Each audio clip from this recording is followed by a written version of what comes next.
જૂનાગઢ જિલ્લા પરના ખેડૂતોની આર્થિક બોજા હેઠળ જીવવાનો વારો આવ્યો છે, કેમ કે આ વર્ષે કમોસમી વરસાદથી પાકને ભારે નુકસાન પહોંચ્યું છે। આખા વર્ષની મહેનત પર પાણી ફરી વળતા ખેડૂતો પર ચિંતાના વાદળો ઘેરાયા છે। ત્યારે જિલ્લાના કેશોદ તાલુકામાં ભારે વરસાદ વરસ્યો હતો। 2 થી 2.5 ઇંચ જેટલો વરસાદ વરસતા ખેડૂતોને મોઢે આવેલો કોળિયો છીનવાયો અને ખેડૂતોને રાતા પાણીએ રોવાનો વારો આવ્યો છે, જેમાં ખાસ કરીને કેશોદ ગ્રામ્યમાં તલ, મગ, અડદ જેવા ઉનાળુ પાક વાવેતર કરવામાં આવ્યું હતું અને આ વાવેતર કરેલા પાક તૈયાર થયો હતો। તૈયાર થયેલા પાક પર વરસાદ વરસતા ખેડૂતોને મોટે પાયે નુકસાન વેઠવાનો વારો આવ્યો છે। ત્યારે ખેડૂતો દ્વારા સરકાર પાસે સહાયની માંગ કરી રહ્યા છે। મારું નામ નરેન્દ્ર જયંતિભાઈ અઘેરા, ગામ અજાબ। અમારી રજૂઆત એવી જ છે કે કમોસમી વરસાદને લીધે અમારે પ્રી મોન્સૂન એક્ટિવ થયું તો વરસાદ વહેલો આવી ગયો, જેવું ખેડૂતોને ધારણા પણ નથી। આ વરસાદને હિસાબે બધા ઊભા પાકને બહુ નુકસાની પણ છે અને ખેડૂતો જોડે હજી ખાતર પણ નથી। જો નવી વાવણી કરવા માટે અત્યારે પાયાના ખાતરની ખૂબ જરૂરિયાત છે, તો તે જથ્થો અહીં કે મળતો નથી।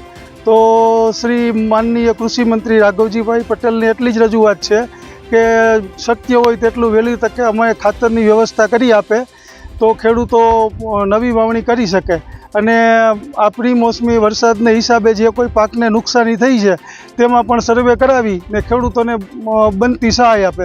બસ આટલી જ રજૂઆત છે। અત્યારે 12-32-16 DAP ઇફકો એ બધા ખાતર જે પાયાના ખાતર છે એની જ અત્યારે મળતું નથી, તો બને તેટલી વહેલી તકે આની જોગવાઈ કરી આપે। જૂનાગઢ જિલ્લાનું કેશોદ તાલુકાનું અજાબ ગામ અમારું છે। હરેશભાઈ વડારિયા મારું નામ છે અને અત્યારે ડુંગળીમાં અતિ વરસાદને હિસાબે નુકસાની ગઈ, તલ હતા એમાંય અતિ વરસાદને હિસાબે નુકસાની ગઈ અને અત્યારે મગ ઉભા છે એમાંય અતિ ભયંકર નુકસાની છે અને વાવાઝોડા સાથે વરસાદ આવે છે એને હિસાબે ભયંકર નુકસાની છે। તો ખેડૂતને એટલી વિનંતી કે કાંઈક ધ્યાન દોરે, ખેડૂત વિશે કાંઈક ધ્યાન દોરે તો આમાં સહાય કે જે કાંઈ મેળવવું હોય એ આપે તો આમાં કાંઈક ખેડૂતને લાભ થાય। અને વીઘે નુકસાની અંદાજિત 10 થી 15 હજાર રૂપિયા તો ગણીને જ હાલવાનું અને હજી કેદી આ વરસાદ બંધ થાય એ ખબર નથી પાછી। તો હવે આવા હાથમાં આવે આ બધો ત્યાર મોલ કર્યો એનું શું કરવું અમારે એ દઈ સૂચતી નથી, તો ખેડૂતને આમાં શું કરવું કાંઈ ખબર પડતી નથી અત્યારે। મગનભાઈ અઘેરા, સરપંચ અજાબ। છેલ્લા 8 દિવસથી કેશોદ પંથકની અંદર કમોસમી વરસાદ વરસી રહ્યો હોય, જે 8-9 ઇંચ જેવો અમુક વિસ્તારમાં વરસાદ પડી ગયો હોય, એવા સમયે ઉનાળુ પાક તરીકે ખેડૂતોએ વાવેલા મગ, અડદ, બાજરી, તલ તે ઢરી જતા અને છોડમાં જ ઉગી જતા ગંભીર નુકસાન થયું છે। એવા સમયે આપણા કૃષિ મંત્રી શ્રી રાઘવજીભાઈ પટેલને મેં રજૂઆત કરી છે કે આ નુકસાનીનો સર્વે કરવામાં આવે, ખેડૂતોને આર્થિક ફટકો પડ્યો છે ત્યારે રાહત આપવામાં આવે તો થોડીક તેને રાહત થઈ શકે। જ્યારે આજે વાવણીનો સમય આવી ગયો છે અને મગફળીનું મોટા પ્રમાણમાં વિસ્તારમાં વાવેતર થતું હોય ત્યારે જ પાયાના ખાતર તરીકે DAP અને 12-32-16ની જરૂરિયાત પડતી હોય તેની જ આજે અછત છે।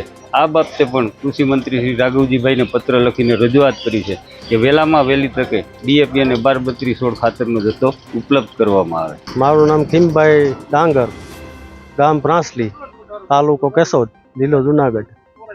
આ મગ ને તલ ને નુકસાની બહુ છે, વાવણી લાયક વરસાદ થયો છે પણ ખાતરની અછત બહુ છે, એમ ખાતર મળતું નથી ક્યાંય। એટલે સરકારશ્રીને વિનંતી કરવામાં આવે છે કે આ સર્વે કરાવે અને ખાતરનું વહેલા કંઈક કરાવે એમ। કેવું ખાતર શું જોતું હોય છે? અમારે અત્યારે DAP છે, 12-32-16 છે, નર્મદા જે મળે એ કાંઈક ટૂંકમાં પાયાનું ખાતર નાખવું પડે ને, મળતું નથી એમ। મગની ને આ બધા તલ ને એ બધું બગડી ગયું છે, એનો વહેલા સર્વે કરાવે એમ, વરસાદના હિસાબે બધું ફેલ જાય એમ। મારું નામ જિજ્ઞેશભાઈ જયંતિભાઈ વડારિયા છે। હું અજાબ ગામનો રહેવાસી છું। જૂનાગઢ જિલ્લાના કેશોદ તાલુકાનું અજાબ ગામ છે મારું। નુકસાની તો બહુ મોટી છે, જેથી 10 થી 12 હજાર રૂપિયા વીઘે નુકસાની આવે એવું છે ને ખેડૂત પાયમાલને હારે છે ને બેંકના ધિરાણ લોન જે ઉપાડ્યું હોય એ બી અત્યારે ખેડૂતો ભરપાઈ કરી શકે એવી શક્યતા નથી ને જેથી કરીને કંઈક ને કંઈક સરકાર સહાય કરે। અમારા 90 દિવસનો જેમ કે 3 મહિનાનો પાક હતો, એમાં કમોસમી વરસાદ 3 થી 4 પડી ગયા છે ને અત્યારે હાથમાં મોલ કોઈ બી આવી શકે એમ નથી. અનિરુદ્ધસિંહ બાબરિયા સાથે CN24 ન્યૂઝ કેશોદ. હવે જુઓ દેશ દુનિયાની તમામ ખબરો તમારી આંગળીના ટેરવે. ઉઠાવો મોબાઈલ અને ગૂગલ પ્લે સ્ટોર પરથી ડાઉનલોડ કરો અમારી CN24 ન્યૂઝ મોબાઈલ એપ.